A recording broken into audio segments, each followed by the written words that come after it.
خالق کائنات نے جمعہ کے دن کو بڑی ہی عظمتوں اور فضیلتوں سے نوازا ہے، اور یہ ایک مومنوں کے اوپر خاص انعام ہے جو اللہ رب العزت نے ان کے اوپر کیا ہے۔ اس کی فضیلت اور عظمت اور اہمیت کا اس بات سے بھی اندازہ لگایا جا سکتا ہے کہ خالق کائنات نے جب دیگر نمازوں کے علاوہ جب جمعہ کی نماز کا ذکر کیا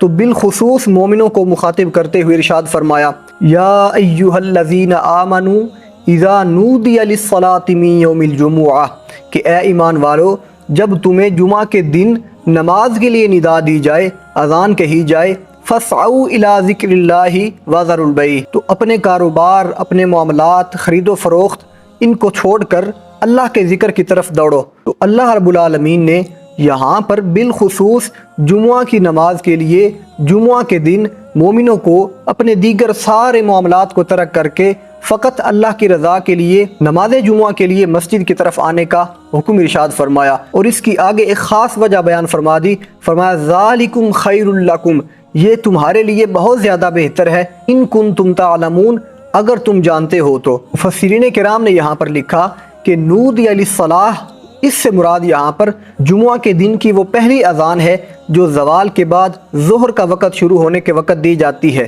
گویا خالق کائنات ہمیں یہ حکم ارشاد فرما رہا ہے کہ جب جمعہ کی اذان ہو جائے تو اس وقت تم دیگر تمام معاملات کو ترک کر کے، خرید و فروخت کو ترک کر کے، تمام مصروفیات کو چھوڑ کر فقط میری رضا کے لیے مسجد میں آنے کے لیے اہتمام کرو، غسل کرو، نئے کپڑے پہنو۔ تو یہ سارے حضور نبی اکرم صلی اللہ علیہ وسلم کی احادیث مبارکہ سے بھی ثابت ہیں۔ حضور علیہ الصلوۃ والسلام نے بھی نماز جمعہ کے لیے مسجد کی طرف چل کر آنے والوں کی بڑی فضیلت اور عظمت بیان فرمائی ہے۔ حضرت سیدنا ابو ہریرہ رضی اللہ تعالی عنہ آپ بیان کرتے ہیں، نبی کریم صلی اللہ تعالی علیہ وسلم نے ارشاد فرمایا، اذا کان یوم الجمعہ، کہ جب جمعہ کا دن آتا ہے، کان علی کل باب من ابواب المسجد ملائکۃ، تو مسجد کے تمام دروازوں میں سے ہر دروازے پر فرشتے مقرر ہو جاتے ہیں جو اللہ رب العزت کی طرف سے آتے ہیں، اور ان کے آنے کا مقصد کیا ہوتا ہے؟ سرکار نے فرمایا، یکتبون الاول فالاول،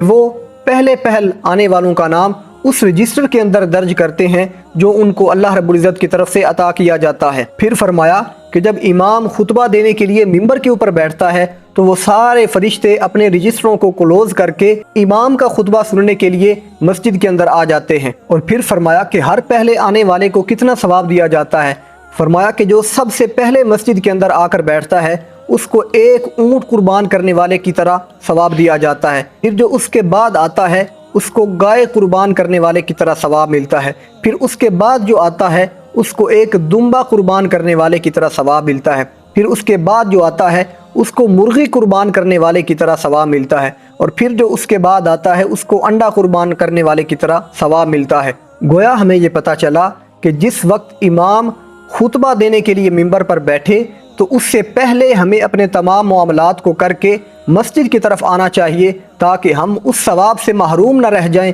جو حضور نبی اکرم صلی اللہ تعالی علیہ وسلم نے اپنی اس حدیث پاک کے اندر بیان فرمایا ہے۔ اور وہ لوگ جو جمعہ کی نماز کو ترک کر دیتے ہیں ان کے لیے بھی آپ علیہ الصلوۃ والسلام نے بہت سخت وعید بیان فرمائی۔ حضرت سیدنا ابو ہریرہ رضی اللہ تعالی عنہ روایت کرتے ہیں، آپ علیہ الصلوۃ والسلام نے فرمایا کہ تم لوگ جمعہ کی نماز کو ترک کرنے سے باز رہو، کہیں ایسا نہ ہو کہ اللہ رب العزت تمہارے دلوں کے اوپر مہر لگا دے اور تم غافلین میں سے ہو جاؤ۔ خالق کائنات ہمیں عمل پیرا ہونے کی توفیق عطا فرمائے۔